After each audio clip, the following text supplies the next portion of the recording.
Manly protector or wimpy coward? When the time comes, are you prepared to stand strong? Today we discuss this, and also why physical protection is not the only form of protection a man is called to.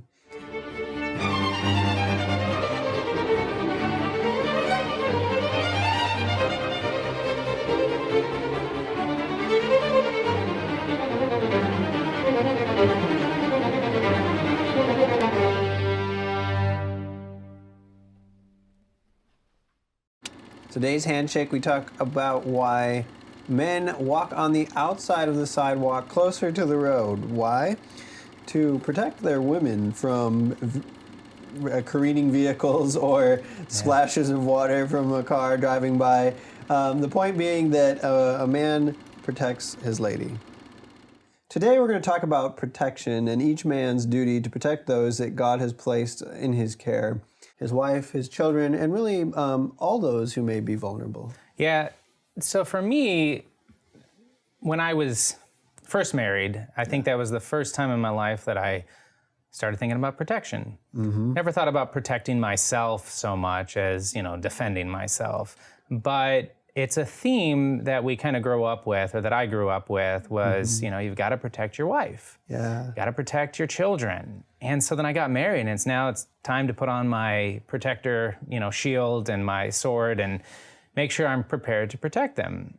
And it was a very limited view of protection that I had when I first got married, because I started thinking about, okay, I should buy a gun, I should take jujitsu, I should make sure I am prepared, whatever the case might be, and that's the way that I'm going to protect my wife.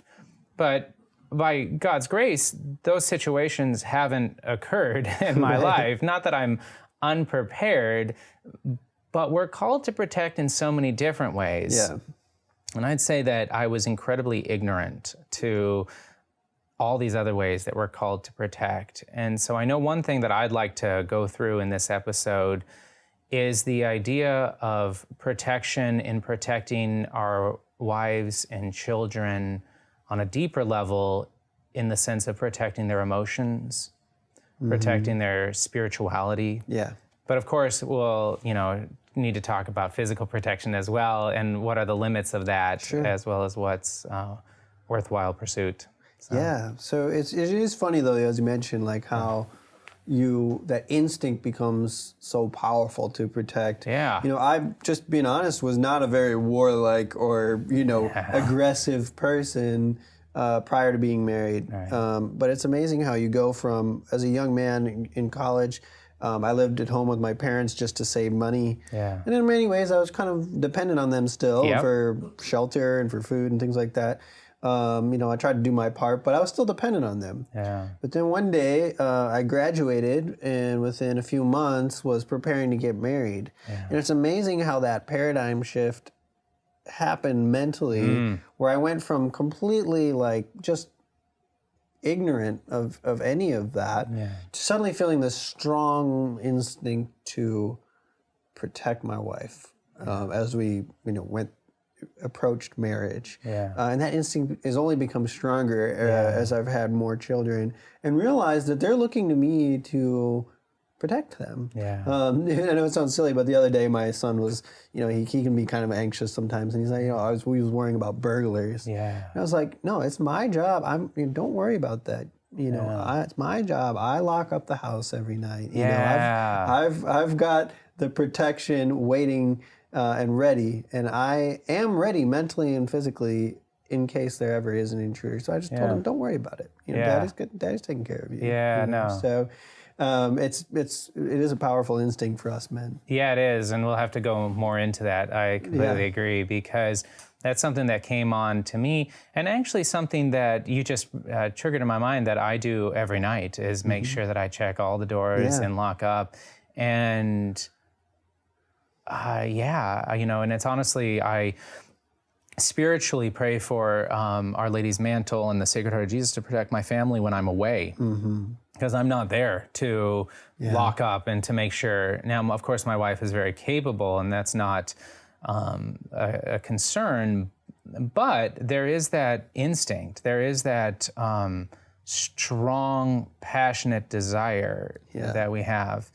And so I think we can really just harness that for the good, harness that for our family. So, kind of just talking about what the church has instructed and guided and what we can understand from Scripture, we see that, right at the beginning, we had Adam, who was created in the dirt, right? Created out of mud and created out of dirt. And he was outwardly focused and outwardly, strong in that creation, and then his wife, Eve, coming from him. Yes. Built within us is that desire to protect that which is a part of us, and we see that right from the very beginning in Genesis, right from the very beginning, that we are called to protect. We also see, and if we're being honest, how Adam did not protect Eve from the serpent and did not protect Eve in the garden, and what a shame that is for all of mankind. But obviously he failed in that duty. He did. He failed in that duty. He failed. And we've suffered the consequences for all of human history. But you look at Christ, the new Adam, and he was very clear that he was not going to fail in that duty. In fact, he said, "I am the good shepherd. The shepherd lays down his life for the sheep." And if you look at how sheep pens were built in Jesus' day, they were, big circle or a big square of stone, usually, just built very high walls. And the shepherd, there was only one way in and out of those sheepfolds. And there was one door, and the shepherd would lay down and sleep in the doorway to make sure that nothing could get to those sheep. He placed himself in harm's way and to protect those sheep that were entrusted to him. And while I'm not going to say that our wife and children are sheep, the point being that they are entrusted to our care just as much as a shepherd is guarding his sheep, and we have to place ourselves in harm's way, in danger's way, to protect them. I also love the image of even the new Adam is Jesus Christ, but the new Eve is the Blessed Mother. Mother Mary. And it's just, you see that care that he had for his mother, that even on the cross, when he was suffering intensely, he took care of his mother. And he said to the Apostle John, "Behold your mother, and mother, behold your son." He entrusted his mother to St. John's care. Even when he was in his death agony, he was still concerned about protecting the new Eve. And so we see the old Adam failed in that duty and brought sin and death into the world. The new Adam, however, said he will lay down his life for his bride, the church, and he will ensure, as he said, none of them will be lost. He is going to be with us till the end and ensure our eternal well-being. Amen. I like how you brought up Christ as the Good Shepherd, because something that is very much against our modern sensibilities is removing ourselves from comfort and removing ourselves from personal protection and things like that. And so to talk about the Good Shepherd lying down in front of the doorway, right? That he's not lying down on a purple mattress. He's not lying down, with a pillow and comfort. But that stuff is aside for the sake of protecting that which is so much greater. And so putting our own comfort and putting our own luxuries aside for the sake of protection, I think really resonates with me. And, something that we see from childhood, right? Kind of rough and tumble. And I know you've got boys. and we see that, that sort of adventure spirit, putting aside own personal fear or comfort. But I have a nephew who I love, and he's growing up now to be an amazing young man. But when I first met him in China, so my brother and sister-in-law lived in China for many years, and when I first met him, he was 2.5 years old, maybe somewhere around there. And he jumped off of one step, marble steps. Yeah. He jumped off of one step, and he saw that this whole little stepway in this hotel was 4 steps high. And then it had like a little ledge that was 4 steps that came out. And he was comfortable. After he jumped off one step and thought, wow, that was incredible. He didn't go to the second step. He went straight up to the 4th step, walked around the ledge, this little 2-year-old, and almost jumped right off. And I'll never forget his mom basically catching him from jumping down 4 steps at the age of 2 onto a marble ground. But, again, it's kind of built within us. Yeah. So. My boys they run around the house with swords. Everything's a weapon. They find a stick. They'll even turn their food into a weapon sometimes, and you're up to like, okay, not right now, not while we're eating. But the point is, they have that naturally aggressive, outwardly focused, protective instinct. It's fascinating. My daughters, they'll dress up in their princess dresses, and they'll run around the house saying, "Oh, I'm a little princess, save me from the dragon," and the boys are running around with their swords and shields, fighting the dragon or fighting the bad knights or something like that. And they just have that instinct that's so powerful in them. The girls, my daughters, they just want to nurture. Yeah. Give me a doll. I know. Give me something to love. And the boys are like, give me something to fight. That's right. That's just kind of their instinct. Right. And as men, that's how God designed us. And oftentimes we can channel that aggression in all the wrong ways. Sure. You think guys getting in bar fights and things like that, where it's just petty, it's just stupid. Correct. It's just aggression for aggression's sake. But men have that instinct for war, for defense.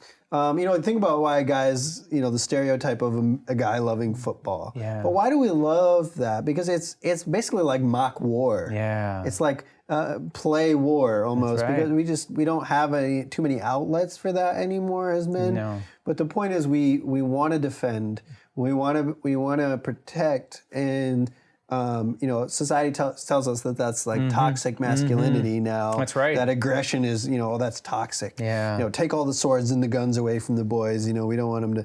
But no, channeled in the right way, it's a beautiful gift from God to have that protective instinct. So true.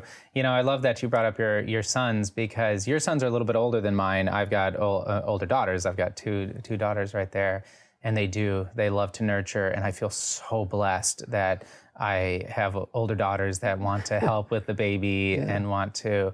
But that being said, my 4-year-old son, you just reminded me, he was sitting underneath an end table. So we had this side table, this end table, and he was trying to get my attention.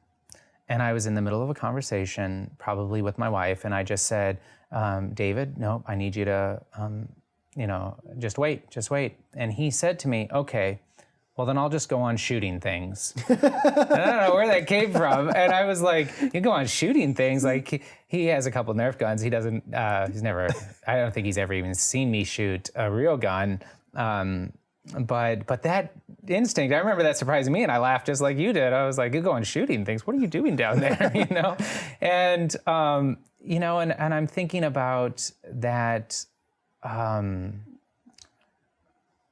that growth in masculinity that in our society is being kind of squished, kind of squashed and removed, like you just mentioned, that our sons, we are competing for our sons' hearts to help form them as authentic men and help inform them on what is right and good, including within this protector instinct. Like, so if my son said, I'm shooting you, Dad, well, then we'd have like, okay, well, let's not shoot me, but let's shoot other things, and it's so interesting what the church has always taught, or what we can always understand in Scripture, but what the secular society has, kind of goes full circle in one direction or another, and it interests me because another thought that you spoke of just reminded me of on fatherhood.gov. Yeah. There's that article, that new article that just came out about how wrestling with your sons might be a good thing for them. Might not be you so think? bad. Like, Yeah, exactly. Like harnessing their aggression and not causing them to push it deep down, you know, Right. and ignore it is something that can be beneficial for those kids if and only if, as we're talking about, you're there to guide them, you know, because left uncontrolled, we're talking about bar fights and smashing beer bottles and, you know, and who knows what other, violence, but school shootings and things like that, Yeah. theater shootings. I mean, our society is rampant with that. Yeah. Why? Because I think a lot of men have been denied that healthy, rightly ordered aggression, and they stuff it down, and then it just festers into this unhealthy rage. They call them these incels, these involuntary celibates and things like that, where they're just filled with rage against society, against women, against men, like just rage, and they unleash it in the most devastatingly tragic way. Yeah. And I'm not saying that that because their dad didn't wrestle with them, that's why they're doing that. But I'm saying that we have to acknowledge that men have that instinct, and when you kind of, for lack of a better word, neuter men and tell them that that's completely illegitimate, completely toxic, that essentially their manhood is toxic, it has extremely tragic results. And we need to be very careful about that as a society. But also, and this is also probably an unpopular thing to say, but men are, by and large, bigger than women physically. Yeah. That's why men and women's sports teams don't compete in the Olympics. That's why, for almost every sport you can think of, there's a male and a female version of that sport, because we just intuitively know that men and women are built differently. That's right. Of course, there's exceptions. There's small men, there's larger women, but predominantly men are bigger and stronger than women, and that's how God designed it. And we're to use that strength for good. Yeah. Because let's face it, strength not used for good can be very destructive. Agreed.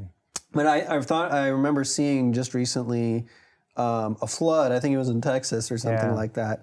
And there was just a bunch of pictures of the destruction, but there was also one picture that really stood out to me, and it was a big, like burly, strong guy, and he was carrying through the floodwaters a woman in his arms. Yeah. And the caption said they weren't related or anything, but he had just found that woman stranded in the floodwaters, and he had just picked her up and carried her to safety, and that is what rightly ordered strength, masculine strength, looks like. Absolutely, I completely agree.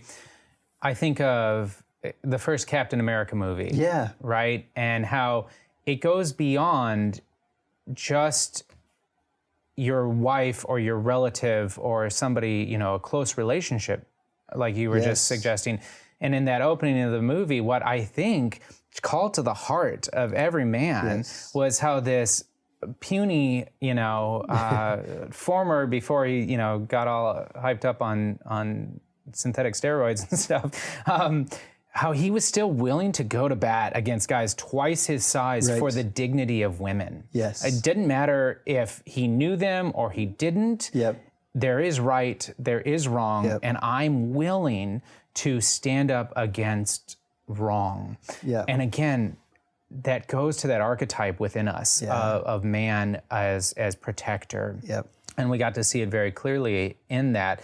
And so I think within that, talking about protecting the dignity of women is something, or our wife, is something that I know I grew to incredible lengths when I got married. Was, and I think any of us listening, can kind of agree, is that if somebody were to verbally abuse our wives, which has happened to me on the phone to my wife, I will literally throw down, as they say, and I will ask for the number, and I will, I'm willing to give them a call back and direct and instruct, and because and that's just verbally. But if somebody were to ever look at my wife cross or suggest something beneath her dignity, I often don't know what I would do in my willingness to protect her, but I do know that I'll rise to the occasion, whatever that occasion might bring in that situation. So. And you mentioned Captain America, and I love that so much because he was a hero before he had the physical strength. Yeah. And I think that there's a sense in which we may doubt our physical abilities, now and then. Well, do I have what it takes to take on a guy who's bigger than me? But the moment that you feel that, again, your wife or your mother or any woman who in any way you want to protect them, you forget all about that.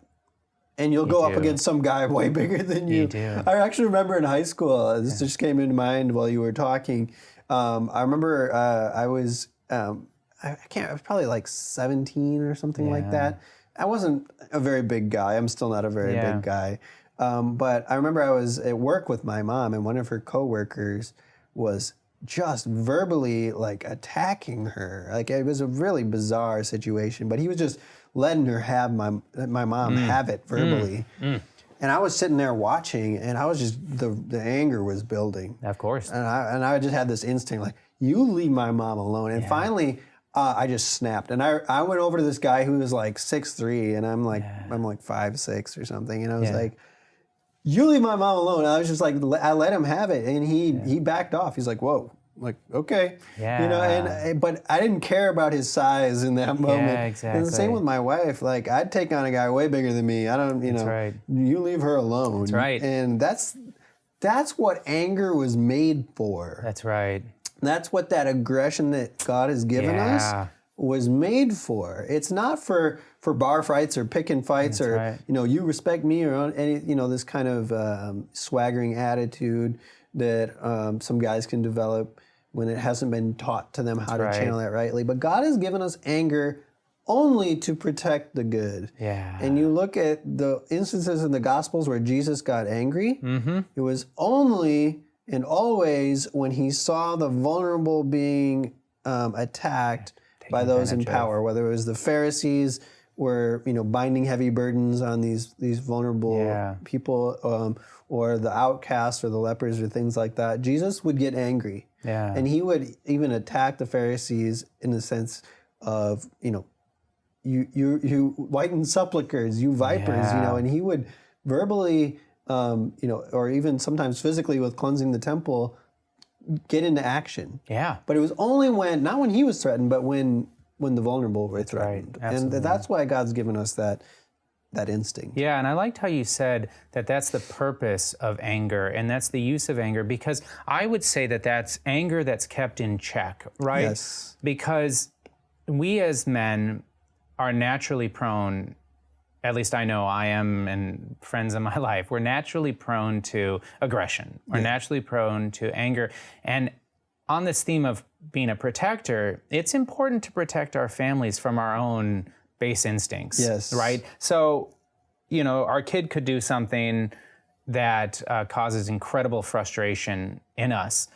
And it's our job to protect them from ourselves if we are not keeping that in check. Absolutely. Right? So we might have had a long and exhausting day. We might have put in 12 hours of work and received some bad news and just all around, kind of feel beaten down. And if our kid comes and does something, very contrary to our desires, we might let them have it. Yeah. And that's not good. That's sinful. And so we have that responsibility to also protect our wives and protect our children from those base instincts, and working on keeping that emotion in check. Yeah, hold your tongue. Count to 10, whatever you need to do. Go to the other room, cool off, so that you make sure that you're not just exploding at your children all the time. Because words can wound just as much as physical blows or something. And I think I would hope that most men aren't, they're capable of restraining their desire for physical aggression against their family.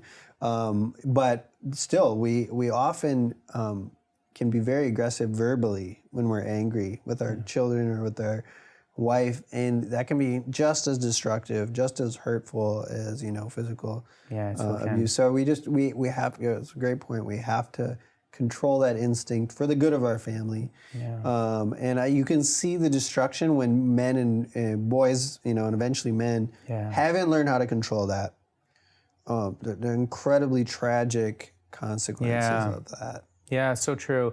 And also understanding the emotions of the others around us.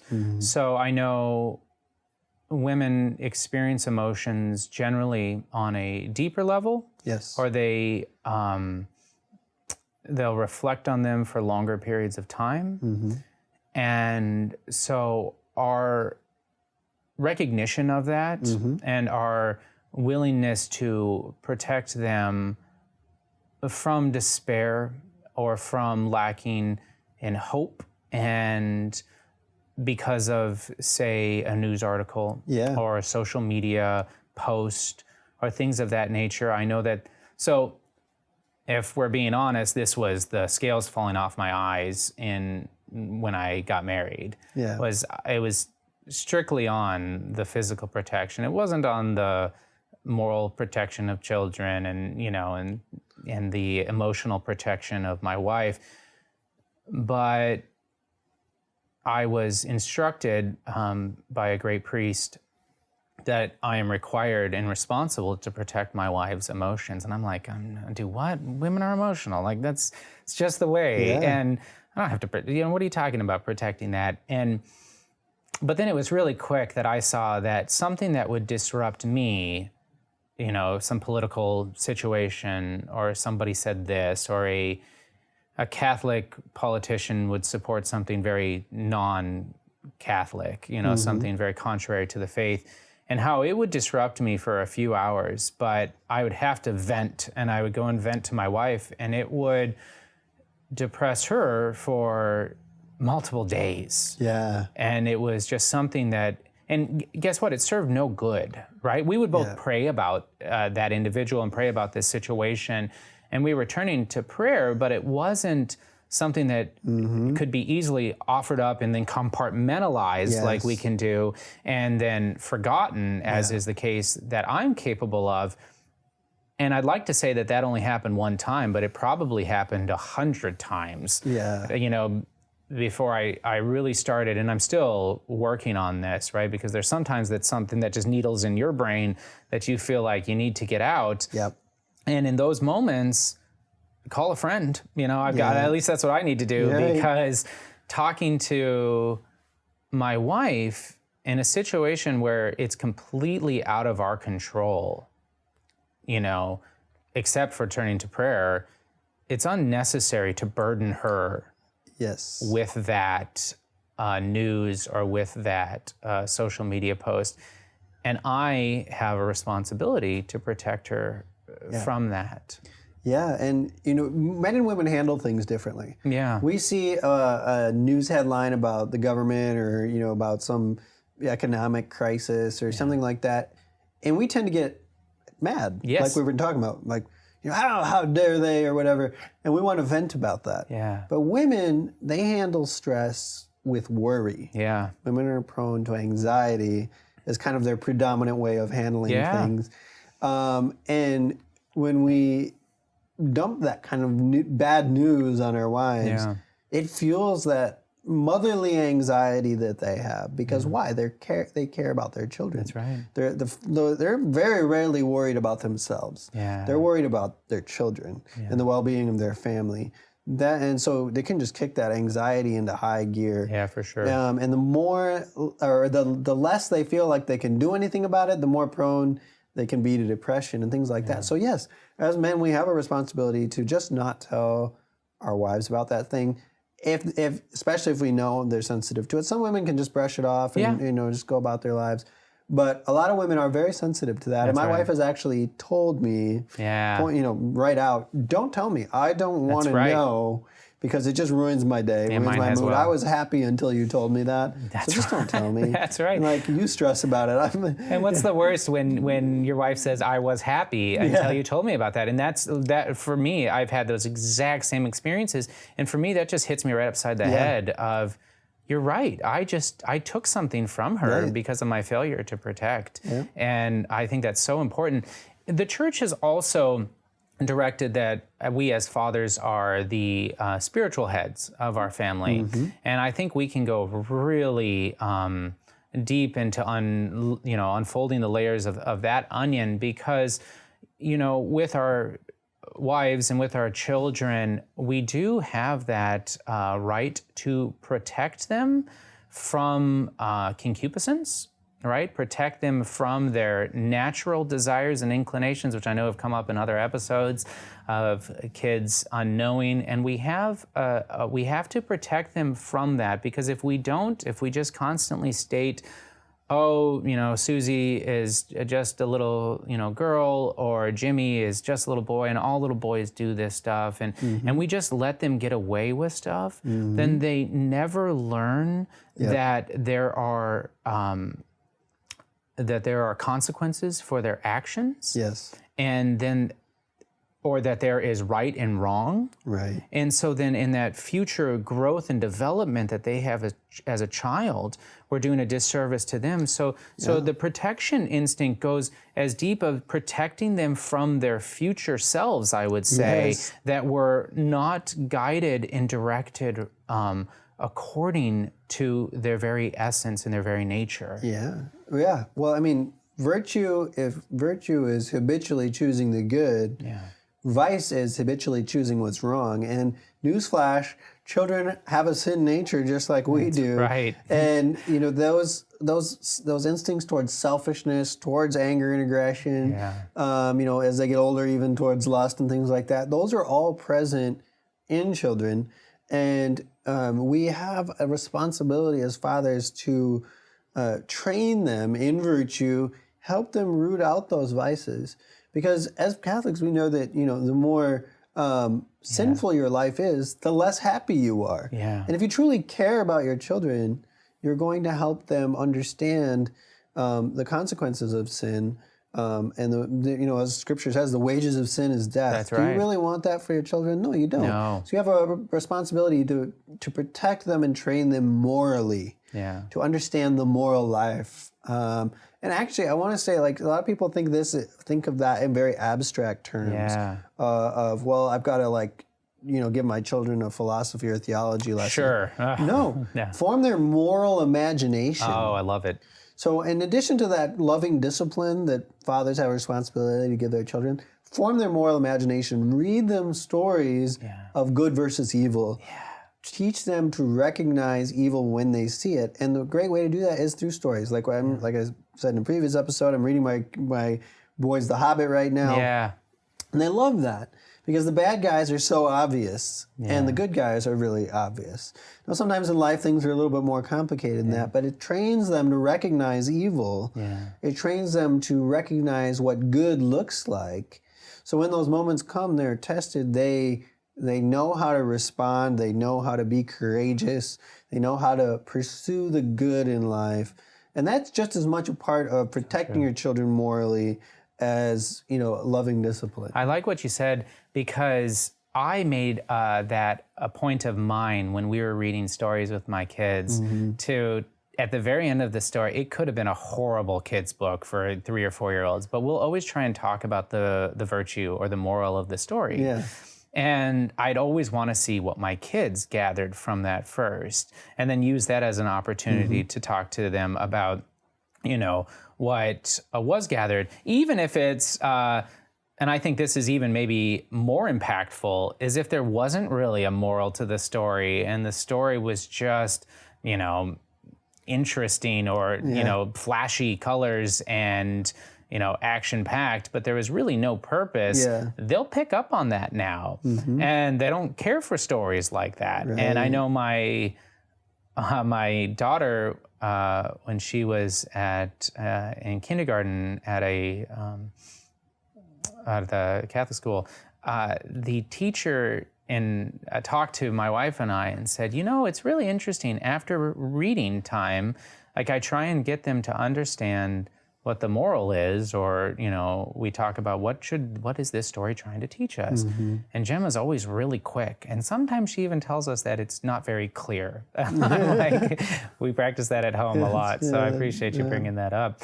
And then I think another way as spiritual head, of protecting our kids and morally forming them is even protecting them from their own emotions. Like we talked already briefly about the masculine emotion left unchecked, but it's also important for us to teach our kids to when to check their emotions, right? And I know you've used the example of a horse, with reins and the bridle and the reins on the horse, and a horse that's been trained and a horse that's been guided is beautiful and is really stunning. But a wild horse, can't be controlled, it can't be contained, can't be used for a purpose.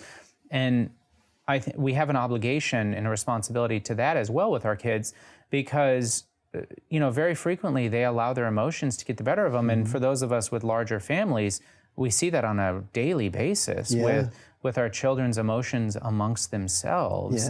And always being there to guide and order, those tiny little emotions. And I try and use those descriptors when I'm talking to my kids and talk about, it's a raging rhino within you, and it's your job to pull this back and to control this. And let's discuss ways that we can do that, right? Because it's not very good in the mind of a 4-year-old just to say, hey, you've got a raging rhino in you, you got to figure that out, right? So we have to say, next time this comes up, and next time you experience this, what is something that we can do? Can we count to 5? Can we? And I try and let my kids come up with ideas, right? Because if they're not committed, then it's not going to occur to them. And if we're being honest, right, the next time they get angry, it doesn't occur to them either. But that repetitive reminder and that guidance is something that can help children succeed in life and can grow in that, in those virtues that they need. Right. Yeah, and that brings to mind, two of my kids. Each kid has their own struggles, like their own temptations towards vice. One of my kids has real struggles with anger. Yeah. He just has temper tantrums, meltdowns, things like that. That's his particular weakness, and so we work on that all the time. Learning to teach him patience, teaching him self-control, ways of calming himself. So, kind of soothing those emotions on his own in a way that doesn't harm someone else. Another one of my kids, though, struggles with vanity. Like, he's a great kid, but he struggles, like, when he was younger, he was like 4. He would change outfits like 3 or 4 times a day. It was really over the top. And we're like, kid, you got to stop. Like, he would just disappear to his room and come out in a different outfit. And we're like, no, you don't need to do that. No. But he loves to look sharp. He loves to look nice.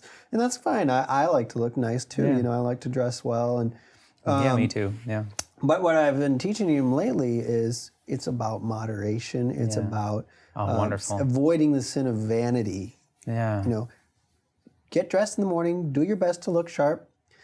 Fix your hair, whatever you want to do, and just forget about it. Don't be fussing about it. And looking in the mirror every 10 seconds.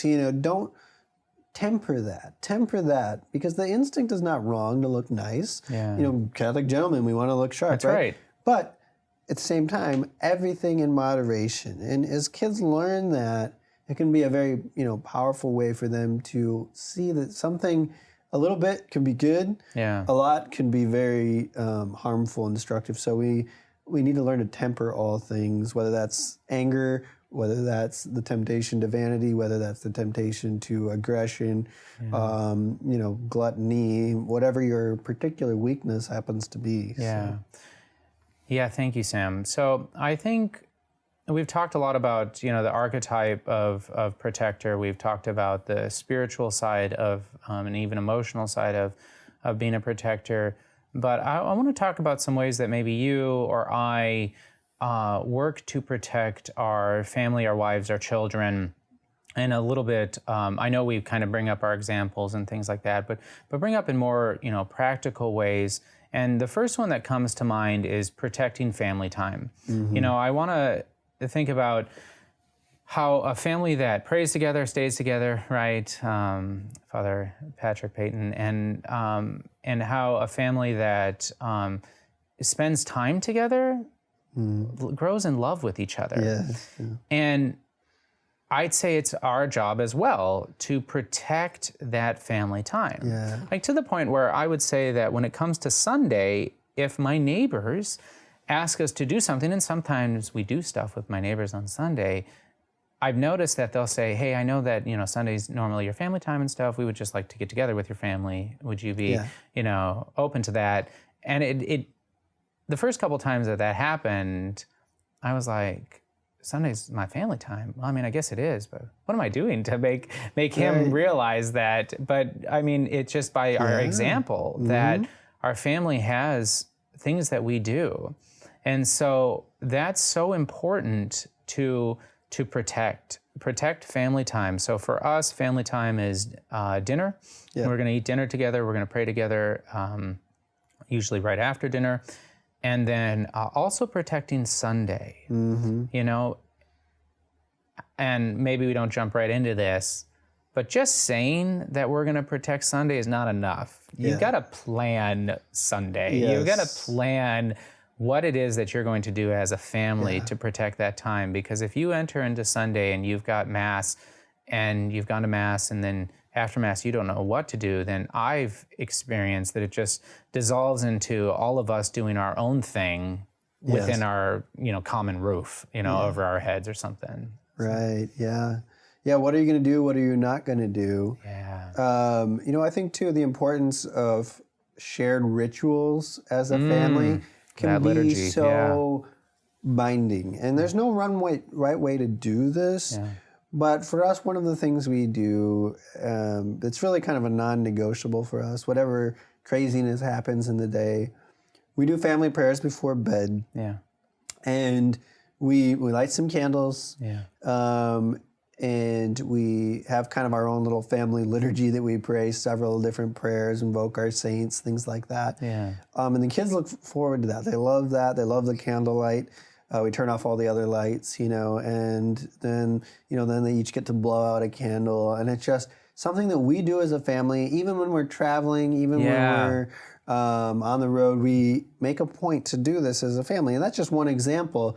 There's the kind of infinite ways you can do that. For sure. But for us too, family dinner is kind of a sacred time for us. Yeah. If I'm traveling or something and can't be there, that's one thing. But we make a point to eat together, dinner together around the table. Yeah. I ask kids questions. What's something you're grateful for? What's something fun you learned today? We just enjoy those moments together and take our time about it. We're not rushing off to go do something else. And then kind of one other thing I've mentioned in a previous episode, but I love reading to my kids. Yeah. And we'll read for, an hour sometimes before bed, or just little short stories, sometimes longer stories. But the point being that we spend that quality time together. Yeah. And it just strengthens your bond as a family so much more. Yeah, and I love this.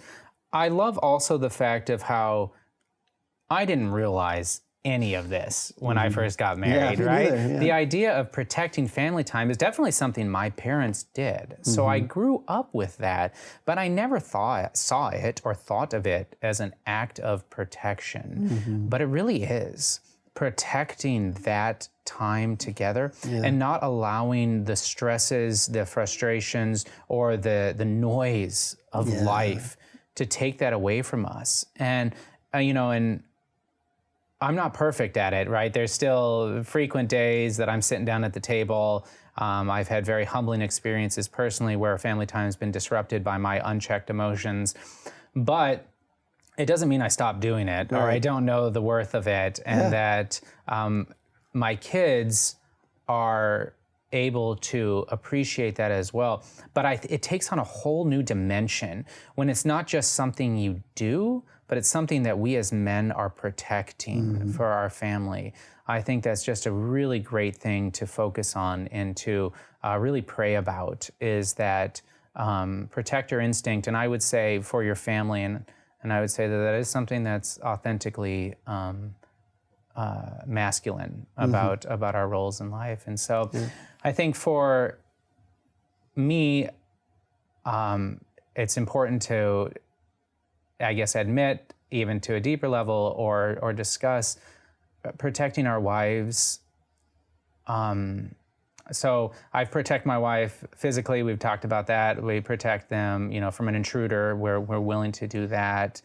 But that I was just going to say about that. Yeah. Everyone, most Catholics know about G.K. Chesterton. Yeah. The jolly giant, of That's right. of an author and playwright and everything else that he was. But anybody who knows anything about Chesterton knows that he was like the least warlike guy in person. He often used like warlike metaphors in his writing and things like that. But he was not a very he was a friend of everybody. That's right. And he was happy. He was always laughing.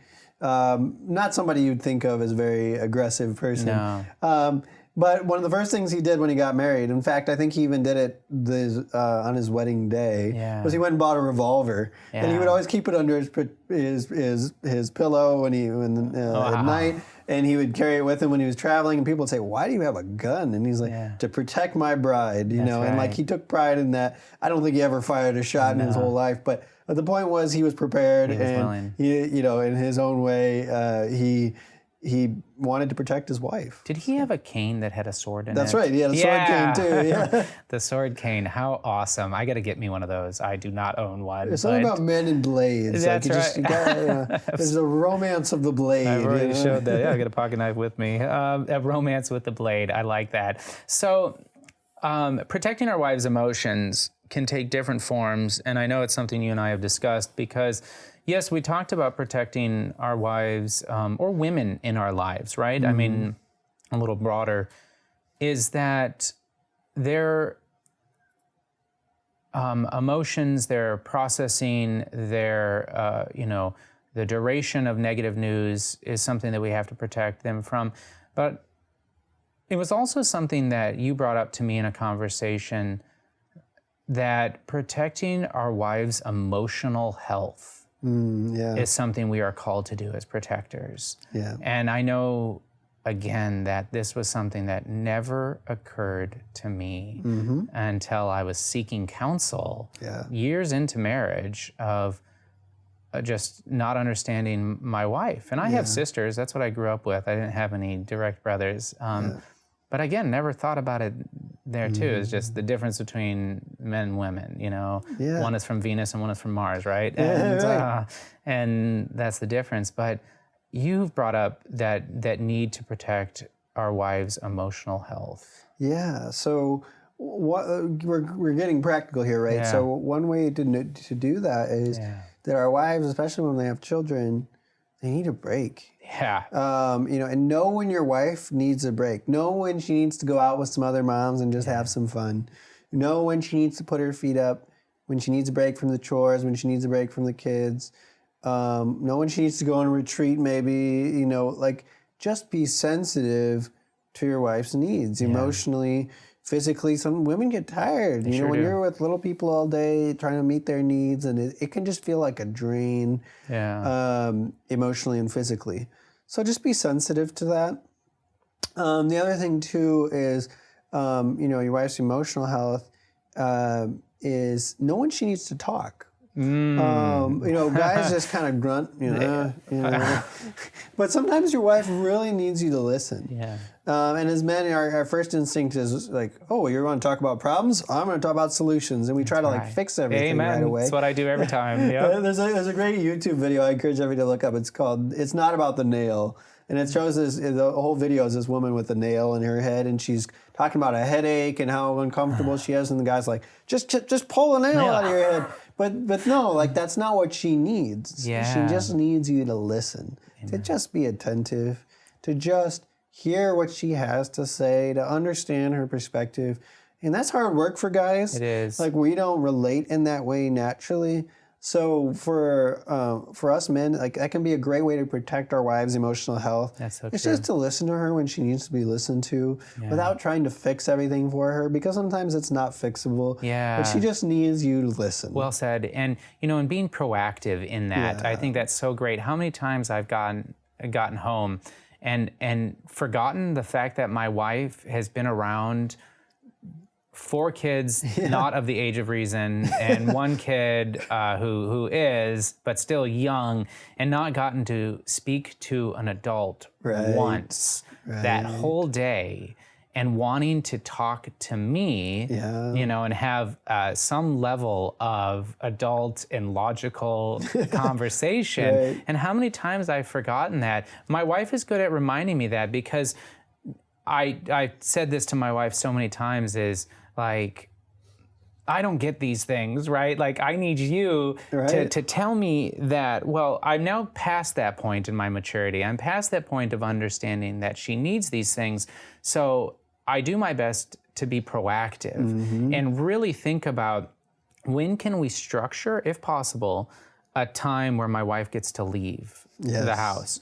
Or if I'm coming home, sometimes it happens, and my wife knows this about me, that like kind of I'm a 24-hour notice guy. Like, give me 24-hour notice before you need this. But life doesn't happen like that, right? And so while we can be proactive in these situations, be prepared as well for when our wife has literally just had an incredibly rough day, trying day, and not had any source of adult communications throughout that day, and just needs a break. And so she'll text me, and as long as we don't have anything pre-prepared that day, or she'll call me, I know that, all right, you know, time to man up and realize that whatever I had planned that day, even if I hadn't planned something, this is now being required of me for the sake of my wife. Yeah, so important. It really does.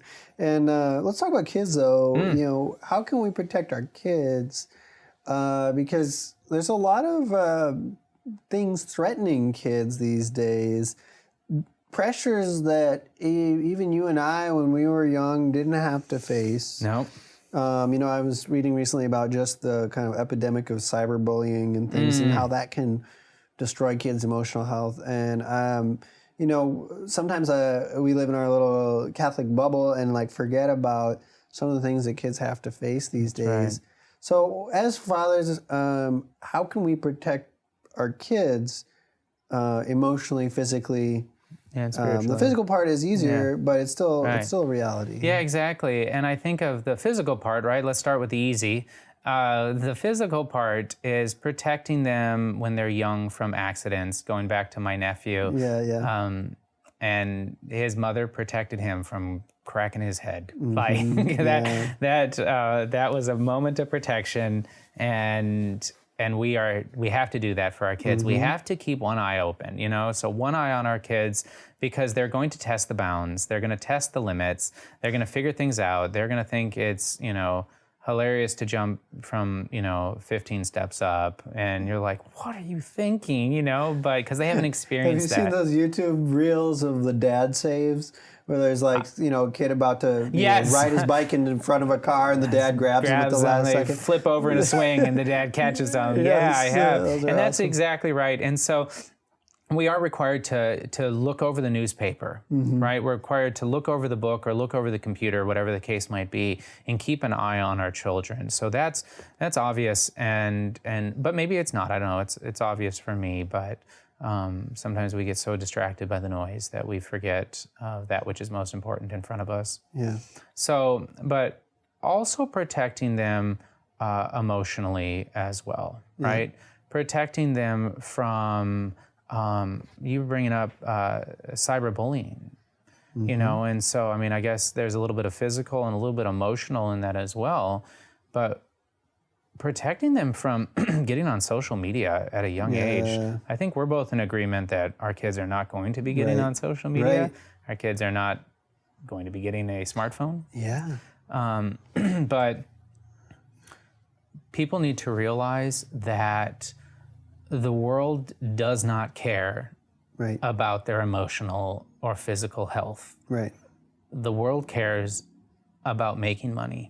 And could that be seducing them to an addiction at a young age? Yep. And I know your work with Covenant Eyes and mine with Integrity Restored and things like that have absolutely opened our eyes to the need for that level of protection. Right.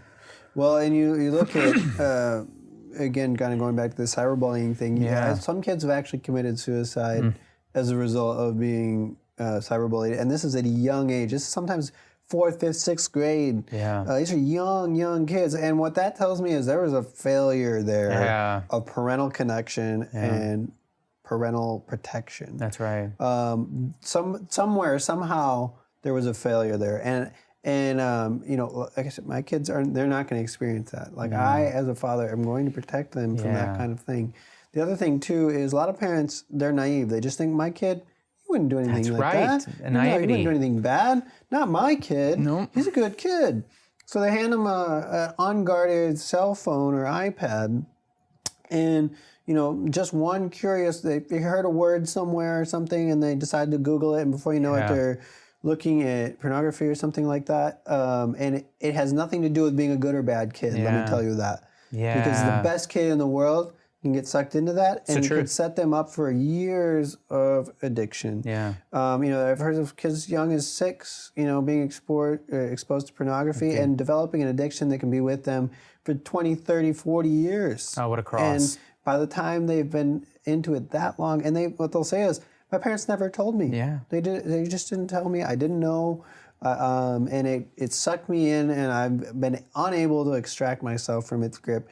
So it's a very real danger, and handing your kid an unprotected device is like handing him a loaded gun. I agree. You got to teach them the rules. You got to teach them the responsibility. I agree, and I think protecting them from their friends whose parents might not have that sort of wherewithal, like we're discussing right here, is also important because they'll find it. Yes. If they want to get on social media, if they want to investigate and experience and discern, you know, these sort of things, they're going to find it if they're allowed to be around friends who have unchecked, you know, access.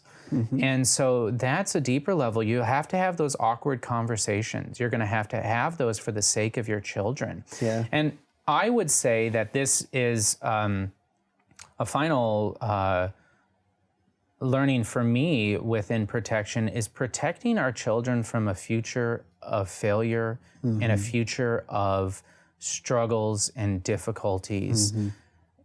We don't think about that enough, but that's what we do as fathers. It's our job to teach them right order, as we've talked about, to teach them virtues, but also to guide them for a future of success, because a child that is undisciplined, a child that is allowed to have easy access to technology and is never has to think about a responsibility of their actions is really destined for future difficulties and future failures that could be avoided if we are filling them with time together, filling them with connection and good and beautiful and in Christ, and protecting them from those things which are trying to steal that. Yeah, and then sometimes that can mean your kids being a little bit uncomfortable or being a little bit upset with you. I think of you know, my boys. Sometimes they tend towards laziness. They just want to sit around. Yeah. We got yard work to do or something. I'm like, come on, boys, let's go. I got to push them a little bit. Well said. And they're a little uncomfortable about that. Yeah. But at the same time, it's teaching them the virtue of hard work.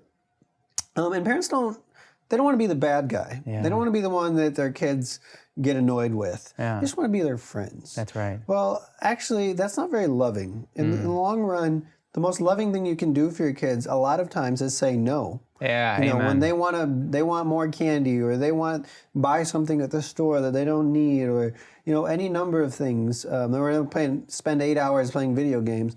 You know, the point is, one of the most loving things you can do to your children is say no. Yeah. They may be a little annoyed with you for a while. They might be upset, but ultimately it's for their good, and someday they will thank you for that. Amen. But the parent has the responsibility to do its best for a child, even if it's unpopular. Yeah. And you know, as dads, we need to step up, maybe be the bad guy in the moment. That's right. But if we're doing it out of love for our children, we've got to do it. We're not going wrong. I think as fathers, that's our duty. That's our responsibility. It's the most loving thing we can do for our children sometimes, is to challenge them or to deny those instincts that they may have that are disordered, in order for their ultimate good or their future good. And they may not understand, they may resent you a little bit, but it's okay because we're doing it out of a heart of love. That's right, and I would say it's never too late, right? It's never too late to start these things. Start them gradually, if it is later in life, but really important to take this upon ourselves as leaders, as fathers, as husbands, as men, and pray about these things, right? So hopefully, I know I've understood that protection is deeper than just physical. It's deeper than just a bat, and being ready. While it is that as well, it goes deeper. It goes deeper in the realm of spiritual protection and emotional protection. So, well, thanks, Sam. So I'm excited about this. Well, good. Well, for today's nightcap, we're going to talk about something that we didn't bring today. No, we didn't bring today for obvious reasons, but I want to talk about a shotgun. Okay. So I love shotgun shooting. I am big into skeet shooting, and one of the shotguns, the first shotgun that I ever owned was a Remington 870. And so for those people who know shotguns, they know that Remington 870 is like kind of what's like a dishwasher gun, meaning like you can take it out a day, you can throw it in the dishwasher, you can pull it back out, put it together, and it is going to keep on running, right? This thing doesn't stop. And it's a pump action shotgun, which gets that, sort of sound. And with that pump action, you're releasing a shell that's either been spent or you are entering in the next shell. Yeah. And so it's that action. So while I also appreciate semi-automatic shotguns, and those are fun too because you can rapid shoot, shotguns at, especially if you're duck hunting or things like that, those can be real helpful. But there's something, again, very authentic, very masculine about a pump action shotgun. Have you ever shot a shotgun? Oh, yeah. I've got one, But, I think a lot of guys too, and not to get too violent here, but, a lot of guys say, well, I want to buy a gun for home defense. Maybe I'm not a big gun guy. That's right. I don't really know where to start. Well, shotgun's a great home defense gun, and I'll tell you why. Because when you have like a pistol or something like that, you can miss. And that bullet can go through a wall and maybe hit somebody you didn't intend. Absolutely. Which would be absolutely tragic. But a shotgun, on the other hand, is not going to do that. No. It'll hit what you want it to hit and most of the time and not go through walls and hurt anybody else. And plus, 12 gauge will stop anything. It'll stop a grizzly bear. No, I don't know about that, but it'll stop a lot of things. Get a slug in there. So I completely agree with that. Too. Great for home defense. I couldn't agree more. It is the Remington 870 is the police issued pump action shotgun. So they have a short barrel and other features unique to what they use, but. You're exactly right. Hundreds of little beads going out in this direction. You just have to be general, right? And again, not getting too violent, but if we can imagine when anxiety or emotions are pumping, like a single bullet, unless it's something that you practice regularly, can be very dangerous, incredibly dangerous. Yeah, well, and sometimes even that sound of, you say, that's enough to deter anybody. They'll turn around and get out of there. That's right. Amen. Well, cool. So, thank you for joining us. And as we are reminded every episode, be a man. Be a saint.